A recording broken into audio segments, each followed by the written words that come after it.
Welcome back to Gnanajyoti English Medium High School. So today we are going to conduct lab activity 5.7. So lesson name is fifth lesson physical change. The previous activity neutralization reaction చేసాం కదా ఈరోజు activity 5.7 చేద్దాము. ఏం activity 5.7 లో ఏం చెప్తున్నారు? ఒక beaker తీసుకోమంటున్నారు. బీకర్ లేదు, గ్లాస్ బీకర్. ఇదేమైంది? Copper sulphate. మరి దీంట్లో ఒక స్పూన్ అంటే తీసుకో.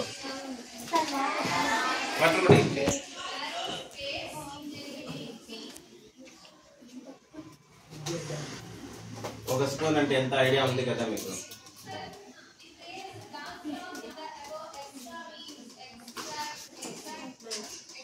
ఓకే, ఇప్పుడు దీంట్లో హాఫ్ చూడండి ఎట్లా ఉంది కలర్. సో దీన్ని నీళ్ళ తోట అని కూడా అంటారు. ఓకేనా? Copper sulphate. ఇప్పుడు ఏం చెప్తున్నాడు టెక్స్ట్ బుక్ లో? హాఫ్ గ్లాస్ వాటర్ వేసుకోమంటున్నాడు. వేసుకున్నామా? కరిగించండి. ఎవరమ్మా స్కేల్ కానీ ఏదైనా పిండి మీరు కొద్దిగా సైడ్ లో కరిగిస్తానండి. సో చూడండి ఇక్కడ ఏం రియాక్షన్ జరుగుతుందంటే కాపర్ సల్ఫేట్ ఫార్ములా ఏమి? CuSO4. ఓకేనా? దీంట్లోకి ఏం వేస్తున్నాము?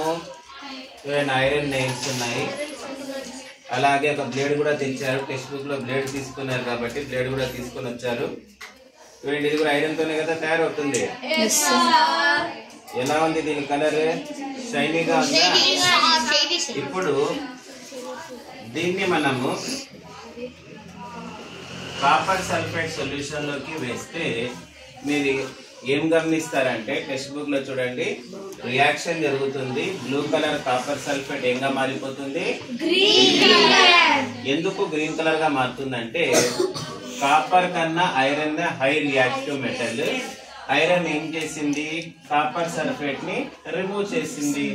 అంటే ఇప్పుడు ఏమైపోయింది? ఇది గ్రీన్ కలర్ ఎందుకు వచ్చింది? Due to the formation of iron sulphate and copper అనేది సెపరేట్ అయిపోయింది. సో టెక్స్ట్ బుక్ లో చూడండి మీకు ఒక బ్లేడ్ కలర్ బ్రౌన్ గా వచ్చిందా? అంటే ఏమై కాపర్ కలర్ బ్రౌనే కదా వైర్ లో చూసింది. ఎలక్ట్రిక్ వైర్స్ లో ఈ రియాక్షన్ అనేది జరుగుతుంది. సో ఇది గ్రీన్ కలర్ గా మారడానికి కారణం.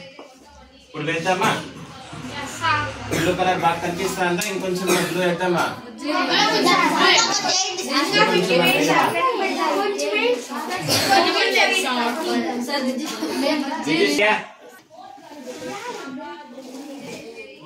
నేను ఒక్కొక్కటి చేతిగా కదా ఇది వేసే ఫస్ట్ నువ్వు కొంచెం దగ్గరికి వచ్చి అది కూడా వేసే.